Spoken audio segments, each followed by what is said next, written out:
Hello everyone, welcome back to my YouTube channel. तो जहां हम Uttarakhand nursing and paramedical entrance exam के लिए इम्पॉर्टेंट टॉपिक्स कवर कर रहे हैं। तो आज का हमारा टॉपिक है the cell, the structural unit of life. तो चलिए शुरू करते हैं आज के इम्पॉर्टेंट एमसीक्यूज़ के साथ। तो हमारा जो पहला क्वेश्चन है, which is the basic structural and functional unit of life. Which, जो बिलो ऑप्शंस है इनमें से कौन basic structural and functional unit है लाइफ का। पहला ऑप्शन है एटम, ऑप्शन बी है सेल, ऑप्शन सी है टिश्यू, ऑप्शन डी है ऑर्गन्स। तो इसका जो करेक्ट आंसर है वो है हमारा option B, cell. Cell is the basic structural and functional unit of life. तो जैसे कि अभी मैंने आपको बताया कि ये हमारा पार्ट सेकंड है। अगर आपने पार्ट फर्स्ट नहीं देखा है एमसीक्यू सीरीज़ का, तो आपको मैं लिंक डिस्क्रिप्शन में प्रोवाइड करा दूँगी, आप वहाँ जाके भी देख सकते हैं, या आप मेरे चैनल पे भी विजिट करके प्लेलिस्ट ऑप्शन में वीडियो देख सकते हैं। क्योंकि अब जो हम आने वाले क्वेश्चंस होंगे वो पुरानी वीडियो से, क्योंकि वो टॉपिक्स रिलेटेड होते हैं एक दूसरे से। तो सिमिलरली जो टॉपिक्स हमने स्टार्टिंग में फर्स्ट वीडियो में कवर कर लिए हैं, वो बार बार रिपीट ना करने की वजह से आप, अगर आपने वो वीडियोस नहीं देखी है तो आप वो देख सकते हैं, वहाँ पे आपको और इजीली समझ में आ जाएगा। क्योंकि बार बार एक ही टॉपिक वीडियो में एक्सप्लेन करने से क्या हो जाएगा कि वीडियो लेंदी हो जाएगी काफ़ी। तो मैं आपको सारे लिंक डिस्क्रिप्शन में प्रोवाइड करा दूंगी। तो हमारा जो नेक्स्ट क्वेश्चन है, the term cell was first coined by. जो टर्म है सेल वो सबसे पहले किसने दी थी। तो उसका जो पहला ऑप्शन है Anton von Leeuwenhoek, option B है रॉबर्ट हुक, ऑप्शन सी है रॉबर्ट ब्राउन, या फिर शिवॉन ने। तो उसका जो करेक्ट आंसर है वो है हमारा रॉबर्ट हुक ने। रॉबर्ट हुक ने जो सेल है, सेल को मतलब डिफाइन करा था सबसे पहले। अब who discovered the nucleus in the cell. अगर हमें सेल का अगर हमें सेल के बारे में पता है, सेल को शायद हिंदी में कोशिका बोलते हैं, तो उसका अगर हम डायग्राम देखें तो जो ये सेल है इसके बीच में क्या होता है, न्यूक्लियस। और ये साइड वाला जो वाटरी पार्ट होता है, लिक्विड पार्ट यहाँ पे जिसे हम बोलते हैं, ये क्या होता है हमारा साइटोप्लाज्म। और इसमें क्या होते हैं हमारे सेल ऑर्गेनेलीज होते हैं।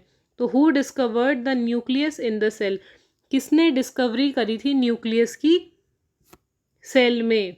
ऑप्शन ए है रॉबर्ट हुक, ऑप्शन बी है रॉबर्ट ब्राउन, ऑप्शन सी है रुडोल्फ वर्च्यू, या फिर शेल्डन। तो उसका करेक्ट आंसर है हमारा option B, Robert Brown discovered nucleus in a cell. Next question है, cell theory was proposed by. Cell theory वो किसने प्रपोज करी थी। Watson and Crick, Schleiden and Schwann, Lamarck and Darwin, या फिर हुक एंड ब्राउन। तो इसका जो करेक्ट आंसर है वो है हमारा Schleiden and Schwann. And according to cell theory, Schleiden and Schwann ने क्या एक्सप्लेन करा था, ये भी एक इम्पॉर्टेंट टॉपिक है। Next question, the smallest cell is found in. जो स्मॉलेस्ट सेल है वो किस में पाई जाती है, अमीबा, वायरस, माइकोप्लाज्म, या फिर बैक्टीरिया। तो इसका करेक्ट आंसर है हमारा ऑप्शन सी, माइकोप्लाज्म में स्मॉलेस्ट सेल पाया जाता है। Next question, which of the following is absent in prokaryotic cell. दो टाइप के सेल होते हैं, प्रोकैरियोटिक एंड यूकैरियोटिक। तो प्रोकैरियोटिक सेल्स में क्या एब्सेंट होता है बिलो ऑप्शंस में से। ऑप्शन ए है डीएनए, ऑप्शन बी है प्लाज्मा मेम्ब्रेन, ऑप्शन सी है न्यूक्लियस, या फिर राइबोसोम। तो इसका जो करेक्ट आंसर है हमारा वो है option C, nucleus is absent in prokaryotic cell. जो प्रोकैरियोटिक सेल होते हैं इनमें न्यूक्लियस एब्सेंट होता है। Next question, the power house of cell. एक important question, power house of cell मतलब कि सेल को कौन power in the sense energy कौन प्रोवाइड कराता है, कौन सा ऐसा ऑर्गेनली है। ऑप्शन ए है न्यूक्लियस, ऑप्शन बी है गोल्जी बॉडी, ऑप्शन सी है माइटोकॉन्ड्रिया, या फिर ऑप्शन डी है लाइसोसोम। तो इसका जो करेक्ट आंसर है वो है हमारा माइटोकॉन्ड्रिया इज कॉल्ड, या फिर is known as the power house of cell. Next question, which organelle is responsible for protein synthesis. जो सेल होते हैं, सेल में प्रोटीन बनाने में, प्रोटीन का फॉर्मेशन करने के लिए कौन सा ऑर्गेनली रिस्पॉन्सिबल जिम्मेदार होता है। माइटोकॉन्ड्रिया, राइबोसोम, लाइसोसोम, या फिर वैक्यूल्स। तो माइटोकॉन्ड्रिया तो हमने अभी पढ़ा कि ये प्रोटीन फैक्ट्री नहीं है, क्योंकि ये क्या है, हमारे पावर हाउस ऑफ सेल है। हमें प्रोटीन सिंथेसिस पूछा है कि कौन करता है, तो इसका जो करेक्ट आंसर है वो है हमारा ribosomes. Ribosomes is also known as protein factory of cell. जैसे कि हम माइटोकॉन्ड्रिया को पावर हाउस बोल रहे हैं, तो हम राइबोसोम्स को बोलते हैं protein factory. Next question, which cell organelle is found in only in plant cell? कौन सा ऐसा ऑर्गेनली है इनमें से जो सिर्फ प्लांट सेल्स में पाया जाता है? लाइसोसोम, गोल्जी अपैरेटस, क्लोरोप्लास्ट या फिर राइबोसोम? तो इसका करेक्ट आंसर है हमारा क्लोरोप्लास्ट, क्योंकि जो प्लांट होता है उनमें क्लोरोफिल, ग्रीन कलर का जो पिगमेंट होता है जिसकी वजह से प्लांट ग्रीन दिखते हैं, तो उनमें क्लोरोफिल होता है। तो क्लोरोफिल की वजह से क्लोरोप्लास्ट दोनों क्या एक दूसरे से इंटर रिलेटेड है। तो क्लोरोफिल भी प्लांट्स में पाया जाता है, क्लोरोप्लास्ट भी एक ऐसा ऑर्गेनली है जो सिर्फ प्लांट में पाया जाता है। बात रही लाइसोसोम की, तो इसको हम बोलते हैं सुसाइडल बैग ऑफ सेल। और जो हमारा गोल्जी अपैरेटस है, ये हमारा मैन्युफैक्चरिंग और पैकेजिंग और स्टोरिंग, इन तीनों चीज़ों में काम आता है। बचा हमारा राइबोसोम। राइबोसोम को हम बोलते हैं protein factory of cell. Next question, which cell organelle helps in the digestion and is called as suicidal bag? अगर आपने वीडियो ध्यान से देखी है तो अगेन मैंने इसका आंसर आपको बता चुका है, तो आप इसका आंसर मुझे कमेंट सेक्शन में बताएंगे, क्योंकि ये एक इम्पॉर्टेंट क्वेश्चन है। Next question, which of the following contains genetic material? जो सेल का जेनेटिक मटीरियल होता है, यानी कि डीएनए, आरएनए, वो किस चीज़ के अंदर होता है, किस ऑर्गेनली, ये किस पार्ट के अंदर होता है? साइटोप्लाज्म के अंदर, न्यूक्लियस या फिर राइबोसोम? तो उसका करेक्ट आंसर है हमारा न्यूक्लियस। न्यूक्लियस जो होता है इसको हम बोलते हैं ब्रेन ऑफ सेल। जो पॉइंट्स मैं आपको बताती जा रही हूँ ये आप एक नोटबुक में शॉर्ट पॉइंट्स में लिख सकते हैं, आपको जो रिवीजन करने में भी काफ़ी हेल्प हो जाएगी। तो न्यूक्लियस को हम बोल रहे हैं ब्रेन ऑफ सेल। तो जो हमारा न्यूक्लियस है वो क्या करता है, जो जेनेटिक मटीरियल होता है उसको स्टोर करके, कंटेन करके रखता है। Next question, which structure controls the entry and exit of substances in the cell? कौन सा स्ट्रक्चर है जो एंट्री और एग्जिट किसी भी सब्सटेंस की सेल में कंट्रोल करता है? तो इसका हमारा फर्स्ट ऑप्शन है सेल वॉल, ऑप्शन बी है न्यूक्लियस, ऑप्शन सी है साइटोप्लाज्म या फिर सेल मेम्ब्रेन। तो उसका जो करेक्ट आंसर है वो है हमारा सेल मेम्ब्रेन।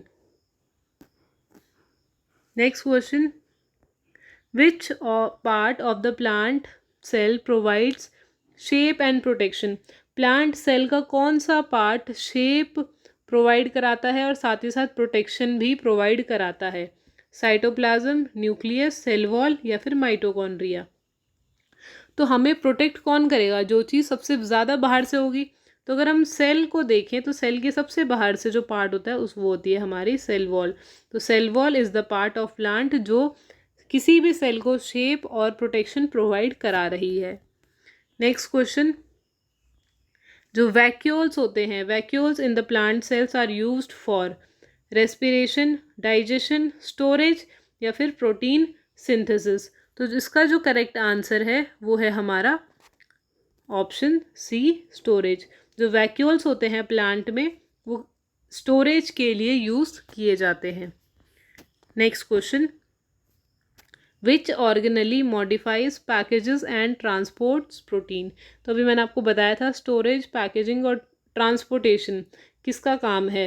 तो इसका जो हमारा पहला ऑप्शन है गोल्जी अपैरेटस, मतलब गोल्जी बॉडीज़, ऑप्शन बी है राइबोसोम, ऑप्शन सी है माइटोकॉन्ड्रिया, ऑप्शन डी है लाइसोसोम। तो इसका जो करेक्ट आंसर है वो है हमारा ऑप्शन ए, गोल्जी अपैरेटस या फिर गोल्जी बॉडीज़।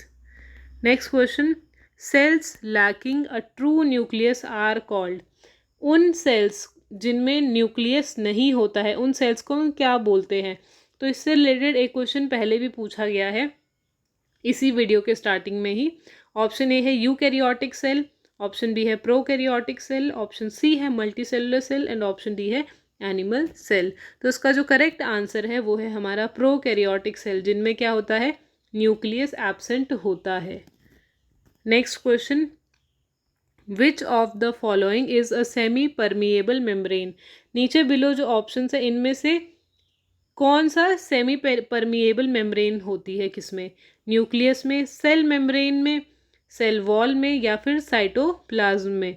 तो इसका जो करेक्ट आंसर है वो है हमारा सेल मेम्ब्रेन। जो हमारी सेल मेम्ब्रेन होती है, इसकी जो मेम्ब्रेन होती है, मतलब इसकी जो कवरिंग यहाँ पे लेयर होती है, ये सेमी परमिएबल होती है। सेमी परमिएबल मतलब कि सेमी मतलब आधा, परमिएबल मतलब आधी चीज़ों को ये परमिशन देती है कि वो सेल के अंदर एंटर कर सकते हैं या फिर एग्जिट कर सकते हैं। Next question, in animal cells जो सेंट्रोजोम्स होते हैं they helps in, option A है रेस्पिरेशन, ऑप्शन बी है फोटोसिंथेसिस, ऑप्शन सी है हमारा cell division, and option D है डाइजेशन। तो जो सेंट्रोजोम्स होते हैं they helps in cell division. Next question,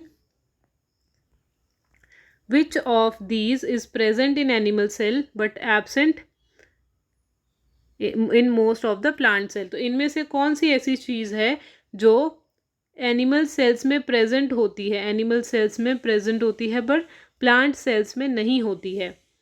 chloroplast, cell wall, centrosome या वैक्यूल्स। तो जो हमारे सेंट्रोजोम्स होते हैं ये हमारे प्लांट सेल्स में तो एनिमल सेल्स में प्रेजेंट होते हैं बट प्लांट जो सेल्स है उसमें प्रेजेंट नहीं होते हैं। बाकी क्लोरोप्लास्ट प्लांट सेल में भी होते हैं, सेल वॉल भी होती है, वैक्यूल भी होते हैं, बट जो सेंट्रोजोम है they are present in animal cell, not in plant cell. अब जो हमारा वीडियो का लास्ट क्वेश्चन है, who stated omnis cellula e cellula. तो जो ओमनिस सेलुला ई सेलुले क्या था, ये कोड था, मतलब कि all cells arises from preexisting ones. मतलब कि कोई भी अगर नया सेल बन रहा है, जैसे कि ये दो नए सेल बने डिवाइड होके, तो वो किसी एक प्री एग्जिस्टिंग मतलब जो पहले से एक सेल था उससे बन रहे हैं। ऑल जो न्यू सेल है वो एक प्री एग्जिस्टिंग पिछले किसी सेल से बन रहा है। तो ये जो कोट था, ये जो लाइन थी, किसने दी थी?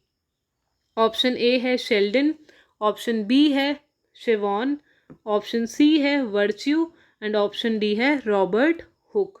तो इसका जो हमारा करेक्ट आंसर है वो है हमारा ऑप्शन सी वर्च्यू।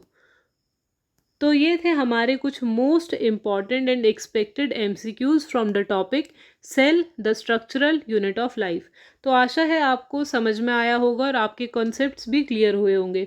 तो अगर आपको वीडियो पसंद आया हो तो वीडियो को लाइक करें, कमेंट करके ज़रूर बताइए कि आपने कितने इसमें से क्वेश्चंस आपको ऑलरेडी आते थे, या फिर अगर आपको कोई भी डाउट हो तो आप वो भी मुझसे पूछ सकते हैं। और चैनल को सब्सक्राइब करना ना भूलें ताकि नेक्स्ट जो आने वाले पार्ट्स हैं उनकी नोटिफिकेशंस आपको तुरंत मिल जाए। तो मिलते हैं नेक्स्ट पार्ट में एक नए टॉपिक के साथ। तब तक के लिए all the best for your preparation and thanks for watching.